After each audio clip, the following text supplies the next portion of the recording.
Iya, gue tahu gue salah, gue minta maaf. Gue tahu ini berita udah lama. Tapi nggak apa-apa, biar yang belum tahu jadi tahu. Pasti pengguna iPhone udah pada tahu kalau iPhone 16 dilarang untuk diperjualbelikan di Indonesia. Karena ya, Apple ngasih duitnya kurang. Karena Apple ngasih duitnya kurang, Apple nggak dapet TKDN. Bagi teman-teman yang belum tahu apa itu TKDN, atau tingkat kandungan dalam negeri, nggak apa-apa. Gue jelasin.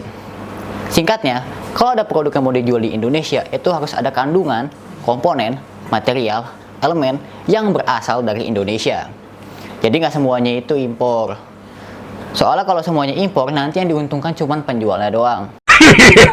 Nah, TKDN ini bukan cuma diterapin di industri elektronik doang, tapi di industri-industri lain, kayak industri listrik. Ini ngelek jaringan Telkomsel macam tai. Kau tengok ini kerja kami nih. Pertanian, ทำงานทำงาน dan kesehatan. Banyak? Kamu beli berapa kali? Kalau buat barang-barang elektronik, itu harus memiliki 35% TKDN supaya bisa dipasarkan di Indonesia. Soalnya sebelum ada aturan ini, banyak banget HP-HP ilegal atau HP-HP black market yang diperjualbelikan di Indonesia. Contohnya Xiaomi. Katanya HP black market Xiaomi itu jauh lebih laku karena harganya murah. Soalnya mereka nggak bayar pajak pada waktu itu. Tapi semenjak ada aturan TKDN dan IMEI, populasi HP-HP ilegal udah mulai berkurang jauh. Jadi ya, aturan-aturan ini tuh bagus banget sebenarnya buat industri-industri lokal. Soalnya ini tuh ngebantu Indonesia banget dengan ngebukanya banyak lowongan pekerjaan untuk masyarakat-masyarakat Indonesia. Enak banget kan? Ya, intinya semua yang jual HP resmi di Indonesia itu pasti punya tempat pembuatan dan perakitan di Indonesia. Beda dengan Apple. Kenapa? Karena Apple menggunakan cara ketiga untuk bisa lolos TKDN. Bagi teman-teman yang belum tahu, ada 3 cara untuk bisa lolos TKDN. Yang pertama itu ada bangun pabrik di Indonesia.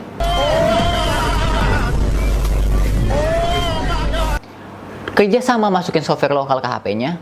Dan yang ketiga itu adalah jalur investasi. Investasi apaan? Duit, saham. Bukan. Investasi kreativitas. Ya, benar aja. Apple investasi kreativitas. Menggunakan Apple Developer Academy Program. Apa itu Apple Developer Academy Program? Jadi ini tuh adalah hasil kolaborasi Apple untuk ngebina developer bertalenta global agar bisa memiliki komitmen dalam memperdayakan perekonomian Indonesia. Sekarang mereka udah punya 4 tempat di Indonesia. Ada di Jakarta, Surabaya, Batam, sama yang paling baru ada di Bali. Ya, mereka sih udah bagus ya buat Indonesia. Jadi anak-anak bangsa bisa belajar melalui akademi yang mereka udah buat.